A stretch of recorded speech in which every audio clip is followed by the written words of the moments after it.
జై హనుమాన్. సుందరకాండ 1వ సర్గ. గొప్ప బుద్ధిశాలి అయిన హనుమంతుడు ధైర్యంతోనూ నేర్పుతోనూ సామర్థ్యంతోనూ ఆ సింహికను పడగొట్టి మరుక్షణమే తన శరీరాన్ని పెంచివేశాడు. జై హనుమాన్.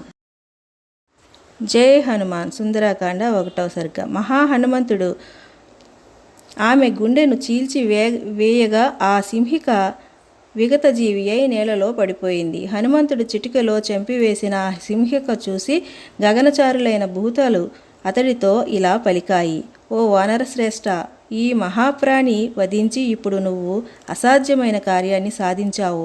ఇక నీ అభిష్ట కార్యాన్ని మంగళప్రదంగా నిర్వర్తించుకో. జై హనుమాన్. జై హనుమాన్. సుందరకాండ 1వ సర్గ. ఓ కపీంద్ర, అకుంఠిత ధైర్యం, సూక్ష్మదృష్టి, సుశీల బుద్ధి, సామర్థ్యం నీలా ఉన్నప్పుడు తన కార్యంలో ఎన్నటికీ అపజయం పొందడు.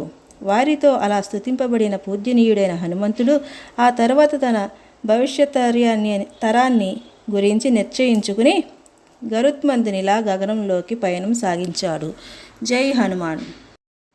జై హనుమాన్. సుందరకాండ 1వ సర్గ. ఆ విధంగా హనుమంతుడు దాదాపు 100 యోజనాల దూరం గమించి ఇంచుమించు సముద్ర తీరం చేరి నలుమూలలా పరికించి ఒక వృక్షపంక్తి అతడి కంటబడింది.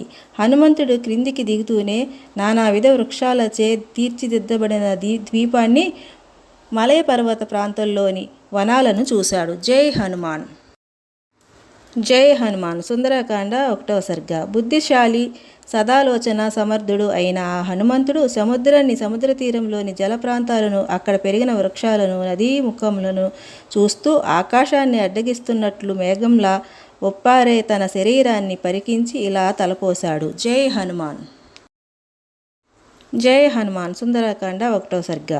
నా ఈ పెద్ద శరీరాన్ని, వేగాన్ని చూడగానే రాక్షసులకు నా పట్ల కుతూహలం తప్పక కలుగుతుంది అని హనుమంతుడు తలచాడు.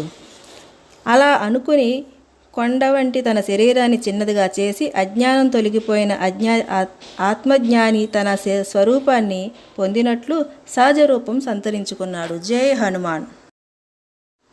జై హనుమాన్. సుందరకాండ 1వ సర్గ. సుందరమైన నానావిధ రూపాలు దాల్చి సమర్థుడు, శత్రువులను జయింప అలవి కానివాడు అయిన హనుమంతుడు ఆవలి తీరం చేరుకుని తన పెను శరీరాన్ని చూసుకుని తను చేయవలసిన పనిని నిర్ణయించుకుని ఇతరులకు అసాధ్యమైన సూక్ష్మ రూపం దాల్చాడు. జై హనుమాన్.